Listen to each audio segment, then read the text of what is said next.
Okay, thank you very much. It's a pleasure to address all of you, and thank you for this. Very interesting for me to share the service with you. The talk that I'm going to give today, you'll notice that I've called it black and white, blue and white. For those who read Hebrew, I've also subtitled it Kanzalo America, because when you talk about Ethiopian Israelis or Ethiopian Jews, one of the things that you always have to be aware of is that the categories, and especially the racial categories, are different from those in the United States. And what I'm going to do is give a little background about Ethiopian Jews, and then talk about these racial categories. Now, I'm already going to say there's going to be sort of a zigzag here that in some ways they're black, in some ways they're considered not to be black. Bear with me as we follow through that. But I'll begin with a story, partly because it's part of a promise I made to myself, and partly because it somewhat illustrates the complexity of the subject.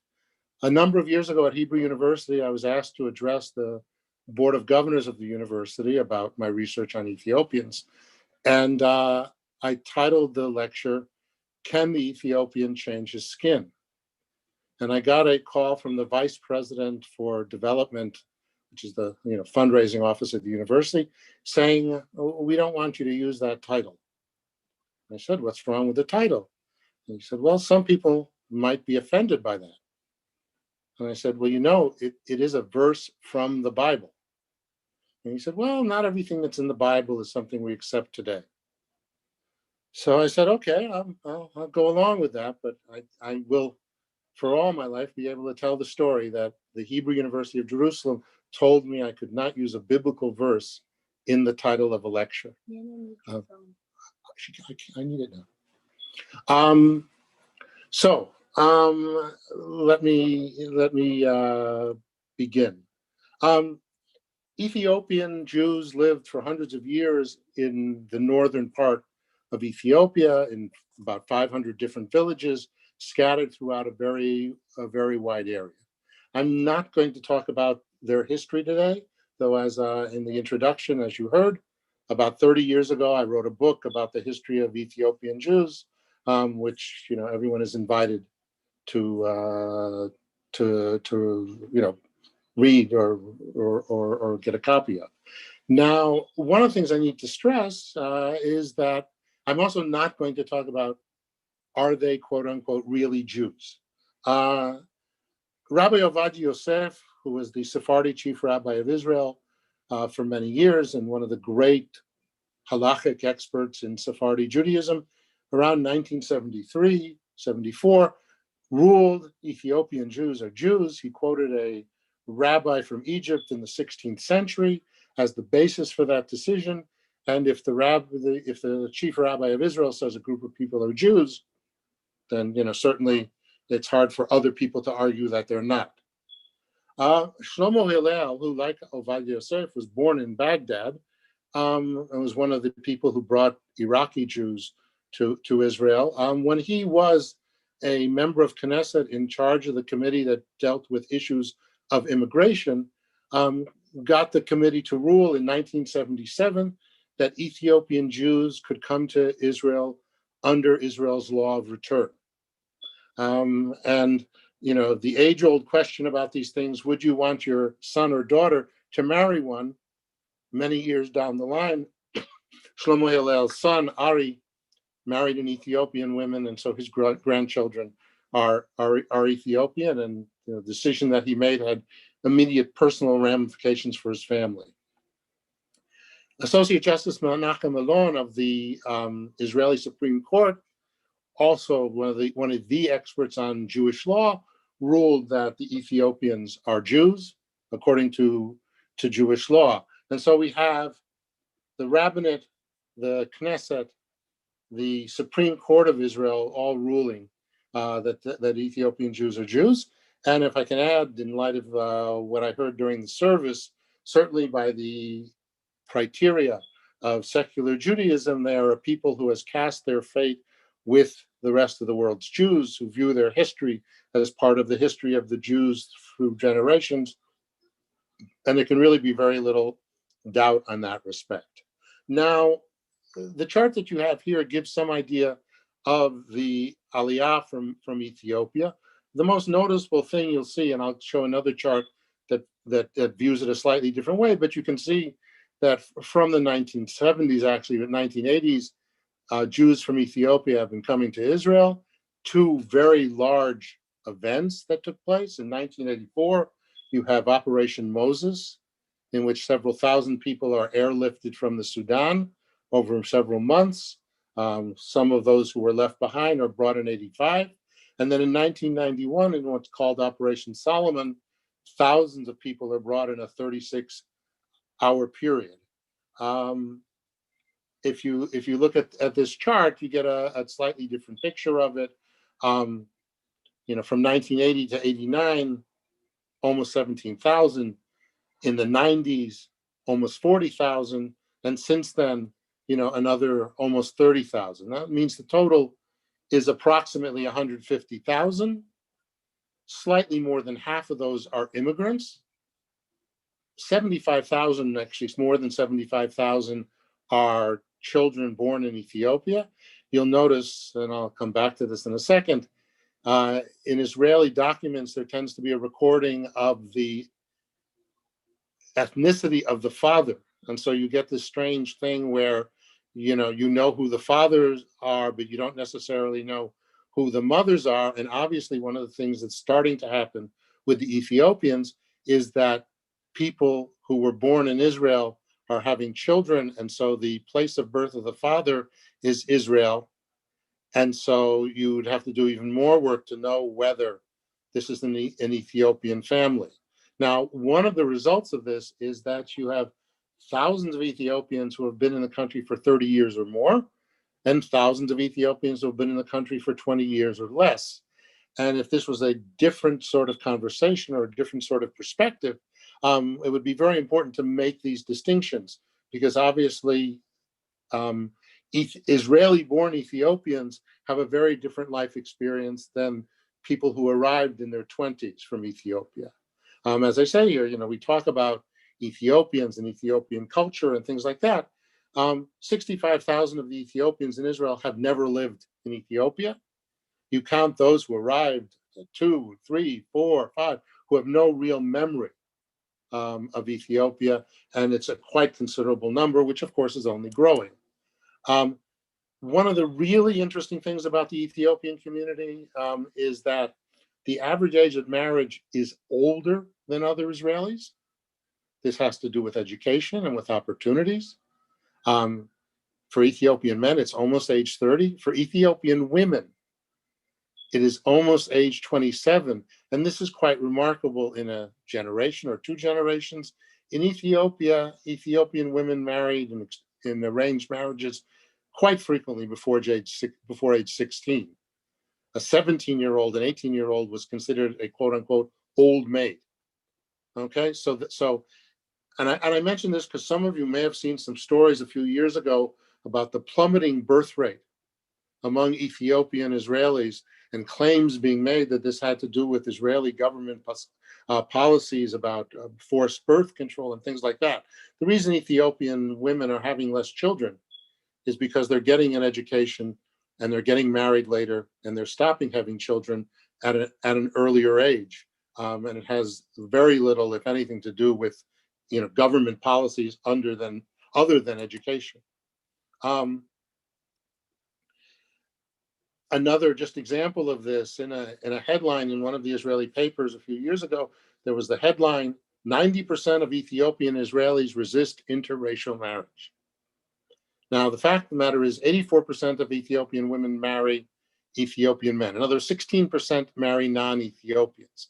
If you want to compare this, and again, these comparisons are tremendously problematic, but 91% of African-American women in the United States marry African-American men. So as Ethiopian women in Israel are already intermarrying at a higher rate than African-Americans do. There are a lot of reasons for this, including, again, education. 90% of Ethiopian men marry Ethiopian women. Again, the figure for African Americans is 76%. But to project this as they are resisting interracial marriage when in fact, most of the people who have been getting married during the period we're talking about are Ethiopians who were born in Ethiopia or partially raised in Ethiopia. It's not at all surprising that a majority still marry Ethiopians. What's surprising is how quickly this had changed. I could answer more questions about this, but I'll simply say quite seriously, when I've talked to Ethiopian students of mine, women, and asked, why do you prefer to marry, or why did you marry a non-Ethiopian man? They said, only half jokingly, in order not to have an Ethiopian mother-in-law. And by this, they meant that an Ethiopian mother-in-law would expect them to both be modern and to be a traditional Ethiopian wife. A non-Ethiopian mother-in-law knows that if they're a lawyer or a social worker or a teacher, they're not necessarily going to lead their home life the way someone would in Ethiopia.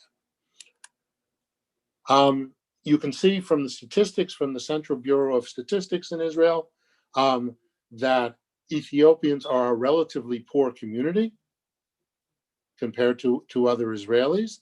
Note that they are already, on average, earning more than Arab citizens of Israel. And you always have to be careful when you look at statistics about Ethiopians in Israel to see what the comparison group is. Because very often those statistics compare them only to other Jews, or sometimes only to other secular Jews, because obviously the statistics in terms of ultra-Orthodox Jews are very different. And so the figures can be at times confusing. All of that is basically sort of background to prepare for the main thing that I want to talk about. Now, if we talk about the Blackness of Ethiopians, one of the things that we have to keep in mind is that according to the local Ethiopian classification of people, Northern Ethiopians, including Ethiopian Jews, are not Black. They are what you see down at the bottom, Kai, which means red or reddish brown. For those of you who I imagine have eaten in an Ethiopian restaurant, that red sauce that you get on the food is referred to as Kai wat, red wat sauce. So the color that they're using to describe themselves is not the color you see at the top, tekur, okay, black, which is the color that they would use for people who come from the Sudan, who come from Kenya, who come from other parts further south in Africa, and who come from parts of Ethiopia that are further south. People who often were not freed people and were referred to, the term in Ethiopia is baria, okay, slaves. When Ethiopians hear the term, the Hebrew term kushi, kush, what they hear is not what Americans would call the N word, but what Ethiopians would call the B word, baria, that it's as if they were being compared to a slave population, and they object to it. So one of the questions that comes up with Ethiopians in Israel, therefore, is, are we talking about, and when we analyze them, are we talking about them being Black, or are we talking about them becoming Black? Because after all, in Ethiopia, they didn't think of themselves as Black. Now, even though they didn't characterize themselves as Black, almost immediately when they were quote unquote discovered, this is the way they were characterized.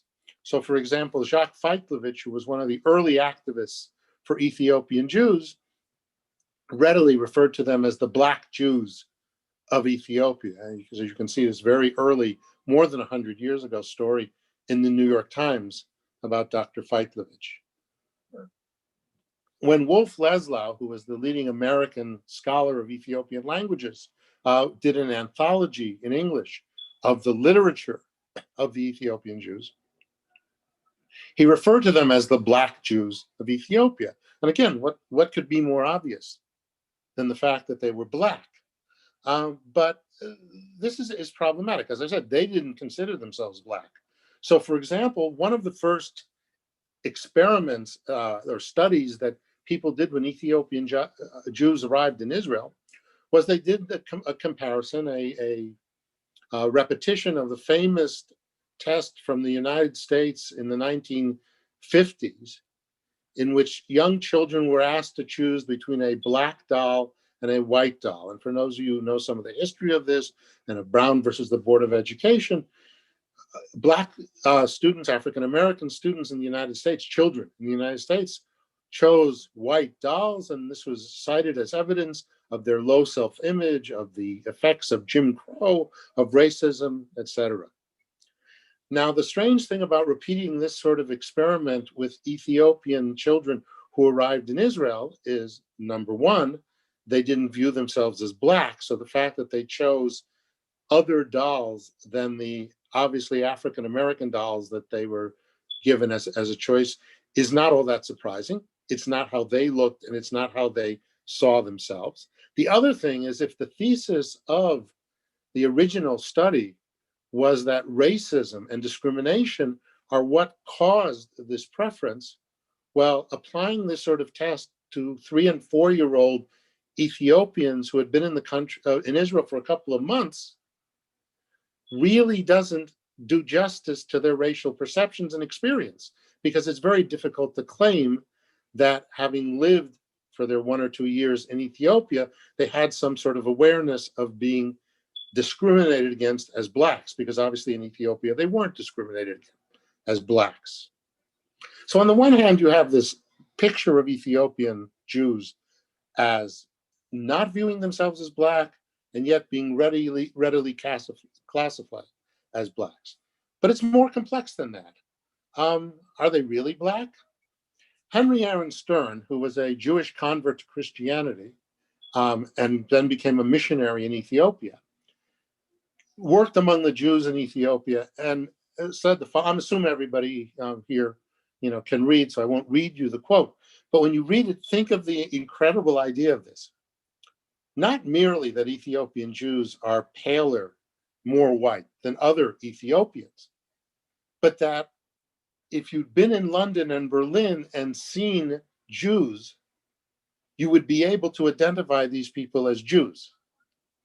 I mean, it's rather an extraordinary racial conception of Judaism, but in this case, of course, to include a group of people rather than exclude them. Now, the fact that this was used in the 19th century is not that remarkable. In the 19th century, race was viewed as explaining everything. However, the Jewish Agency, which, as many of you probably know, is the organization in Israel which takes primary responsibility for bringing immigrants, in the 1980s was still using this sort of characterization. They resemble the other residents of Ethiopia, but there are differences between them in the tint of their skin and the shape of their face. Again, extraordinary. Ethiopians cannot tell Ethiopian Jews apart from other northern Ethiopians by sight. The idea that people, but somehow it was this pull to sort of differentiate themselves, and what's more amazing, differentiate them racially from other Ethiopians. And Rabbi David Shlush, who is an ultra-Orthodox rabbi who viewed the Ethiopians as Jews and took the most liberal position possible on their Jewishness, continued in his writing about the Jews of Ethiopia to make this claim that they are different from other Jews. I mean, from other Ethiopians, that they look differently, and most importantly, their faces are shaped differently and their skin is different. So here we have an attempt to discuss the race of the Ethiopians, the appearance of Ethiopian Jews, but somehow to distinguish them racially. Now, you would have thought that when Ethiopian Jews arrived in Israel, they would have in some ways taken advantage of this to make the claim that, well, we don't look like other Ethiopians, certainly you tell them. But in fact, what we find is two trains of discussion. Among the older generation, there has certainly been a tendency to make the argument of, why are you treating us this way? We should not be treated this way as Jews. Among younger members of the community, this has gone in an interesting, different direction. We are part of a Black global community. Here you see Ethiopian hip hop, A colleague of mine in Israel wrote a book about this called Rap, Reggae, and Reeboks, that basically identifying globally as blacks, again, against the Ethiopian grain, if you will. I love this. Aidan Derso is an Ethiopian performer, rap performer. What I love, though, is about this quote, which is, so obviously not either, I would say, Israeli or Ethiopian. I felt too Ethiopian in my hood. I mean, there's not even really a way to translate that, into Hebrew, as an expression. And probably the most famous Ethiopian artist at the moment is Esther Rada. And you see the cover of her first album, which you see Esther, and then on the side there in Amharic letters, she has written her name, as well. So again, this zigzag sort of, they're not black by traditional Ethiopian characteristics. They're not as black as the other Ethiopians. Well, maybe in global terms they are black, and that brings us to an additional aspect, much less positive than, if you will, the rap reggae part, which has to do with the Ethiopians and the police. People of Ethiopian origin are indicted in crime, at a much higher rate than the rest of the Israeli population. I need to stress that in this case, the figures are figures that do include the Israeli Arab population, and that this is even more obvious when you look at minors, when you look at those under age 18, where it's quite extraordinary if you consider that Ethiopians are about 2% of the population, that they represent 14% of minors who are indicted in Israel. Since 1990, I want to say 11 Ethiopians have been killed by the police. If it's very difficult, as I say, it's Kanzalo America. It's almost impossible to do comparisons of these numbers with the United States. The Ethiopians are a much smaller part of the population than blacks are in the United States. The Israeli police use weapons much less frequently than police do in the United States. The crime rate in the United States and in Israel are totally different. I mean, people are always surprised when I say this, but Israel is actually a very safe place to live and to raise children. The rates of serious crime are about half of those of most places in the United States. So it's hard to compare these statistics, but recently when an Ethiopian was killed by an off-duty policeman, we had the demonstrations, and again, invoking a global Black identity. Do Black Lives Matter? Not in Israel. Chayesh Chorim Shavim Lo B'Yisrael. Now it's interesting. Do the lives of Blacks matter? Shavim is from the root, which means to be equal to something. Not in Israel. Now it's interesting also that these signs are in English. Who exactly that is intended for is interesting question. These signs in Hebrew say Shotrim Rotzchim et Beit Israel. Police kill the Beit Israel. Beit Israel is the traditional name for Ethiopian Jews, and these signs, as you can see, are in Hebrew. Here you see another demonstration. One of the things that's interesting, you see the Ethiopians with an Israeli flag and an Ethiopian flag. The Ethiopian flag they have is the imperial flag from the time of Emperor Haile Selassie. None of the people in this demonstration ever lived in an Ethiopia in which that was the Ethiopian flag. So it's interesting that the Ethiopian flag they choose is not the flag of the Marxist government, which was in power till 91, not the flag of the federal government, which has been in power since then, but a flag which harkens back to ancient Ethiopia or traditional Ethiopia, and may very well for them mean as much with this global Rastafarian sort of Black identity than it does to an Ethiopian identity. Now, with all of that going on, these statistics, which were published in an article this past year, are quite interesting. if you look at this, one of the things that sort of stands out here is that Ethiopian Jews are not overly mistrusting or suspicious of police. If you take these sort of figures and and sort of say, well, what percentage strongly agree, very strongly agree with I trust police, Ethiopian numbers are not that different. 68% of Ethiopians say that they agree or strongly agree or very strongly agree with the statement, I trust the police, versus the control group where it's 75%. Similarly, if you look at, I have respect for the police and police officers, or police protect values important to me. It's interesting that the number of Ethiopians who very strongly agree to I have respect for police and police officers is actually much higher than the general Israeli population.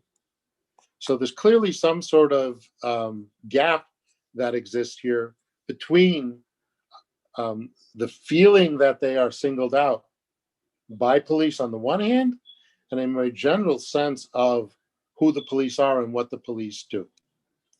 Now, up to now, I've been talking about the Ethiopians, and I've been talking about them, and again, as the largest, the most important, certainly, community of African descent in Israel. But as some of you may know,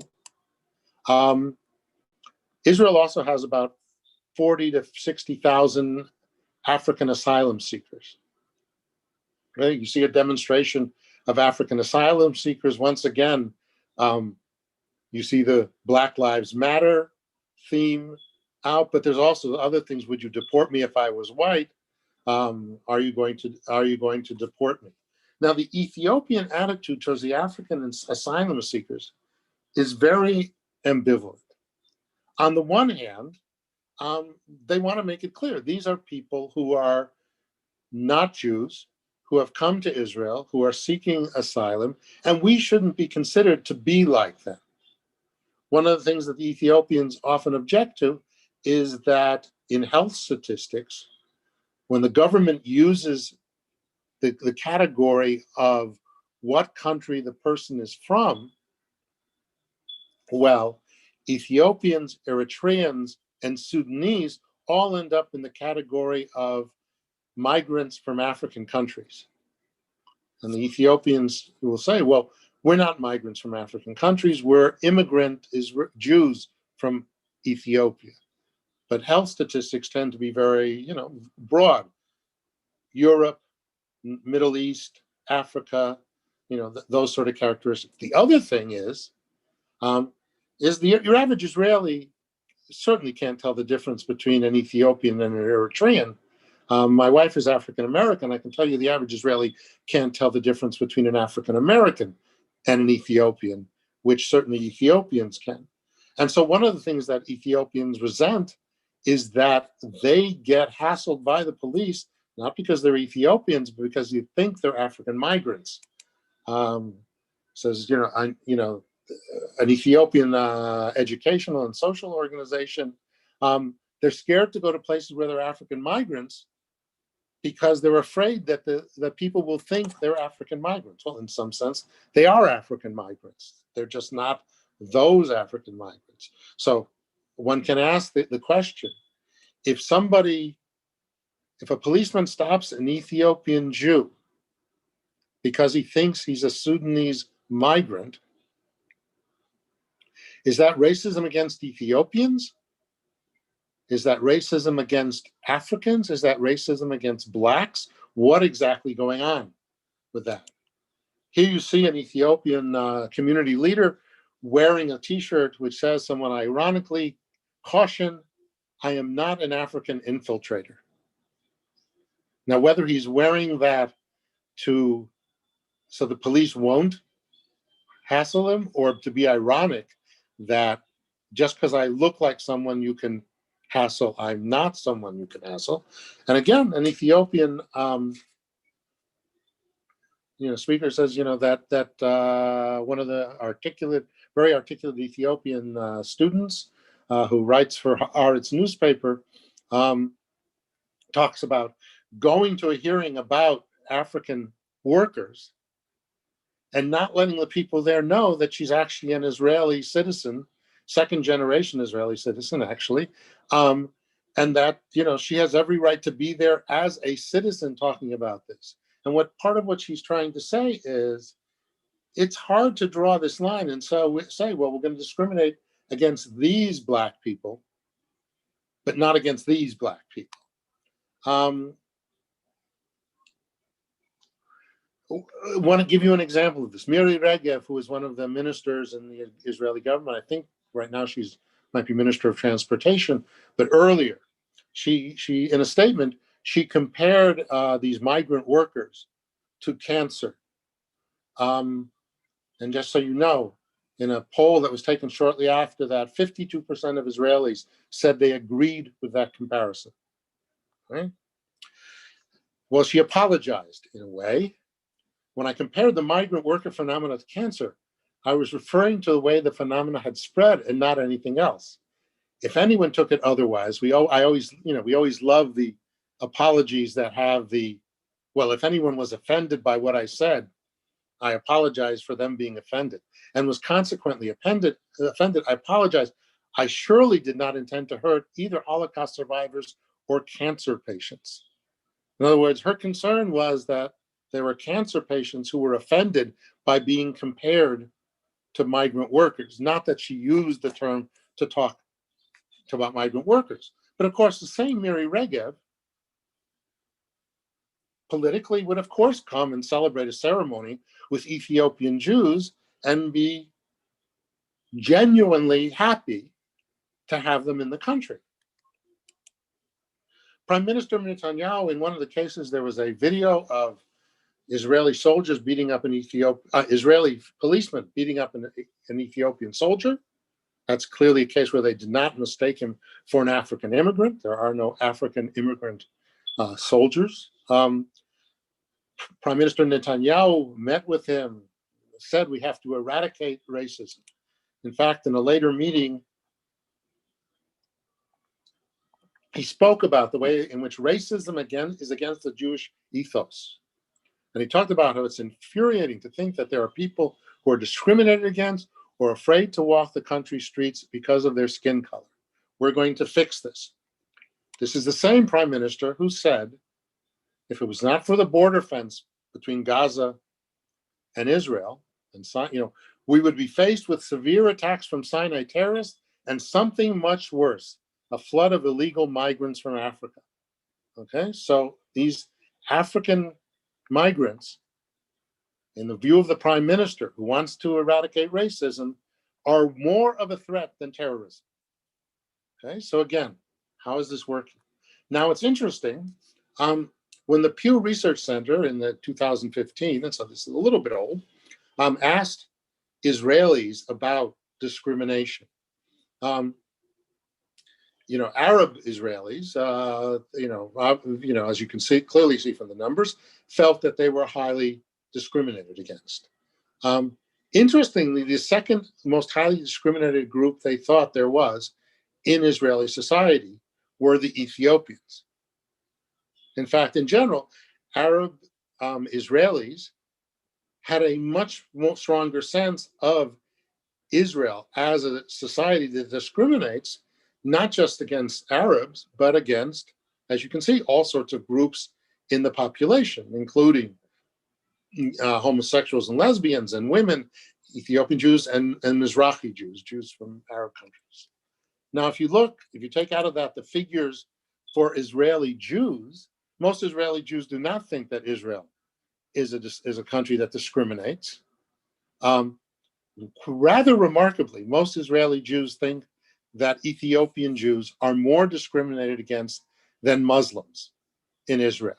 Now, considering that the discrimination against Muslims in Israel is to a certain extent institutionalized because of separate schools, the fact that they don't do military service, that they are excluded from professions that require security clearance, it's quite an extraordinary image to see a country with the idea that Ethiopian Jews, who have overwhelmingly been integrated in the schools, not completely, but overwhelmingly, who serve in the army in numbers greater than most other Israelis do, and are in fact not excluded from government service, but there's an affirmative action program to encourage their government service. It's quite rather extraordinary that your quote unquote average Israeli thinks that Ethiopian Jews are more discriminated against than Muslims.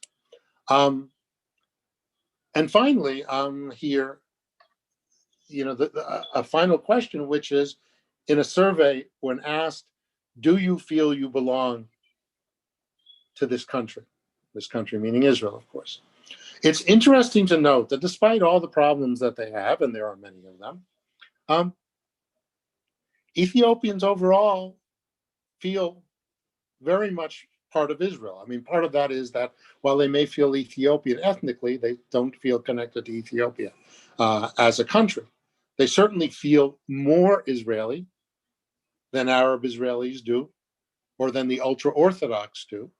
Their figures are comparable, but not as strong as Russian immigrants. When it says Russians, they mean obviously Russian immigrants.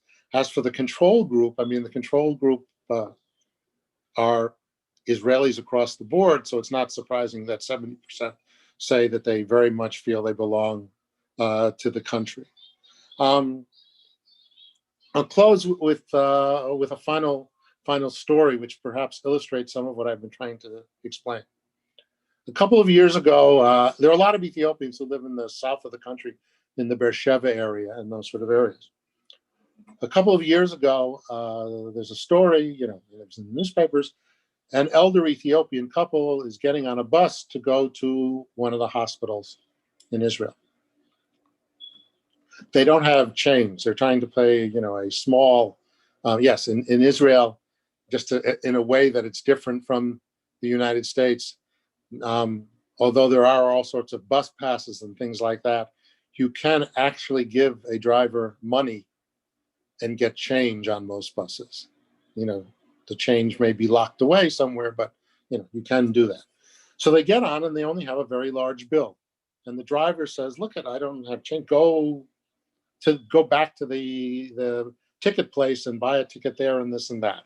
And the Ethiopian man says, look, we're really old and she's not well and we're going to the hospital. What happens after that is not clear. The Ethiopians claim that the driver started berating them and calling them stinking Ethiopians. What's clear is that a younger Ethiopian gets up and says, look, what's the problem here? We can work this out. Kulanu Yudim. We're all Jews. What he doesn't realize is that the bus driver is a Bedouin. The bus driver now feels that he's being attacked for not being a Jew. So for him, the whole issue becomes, why are you excluding me from all of this? The story itself is a small story about the way that, what seem like little issues can become big misunderstandings. So the other aspect of it is that even when people are trying to be inclusive in Israel, because of the complexities, you could find yourself being exclusive. Thank you very much.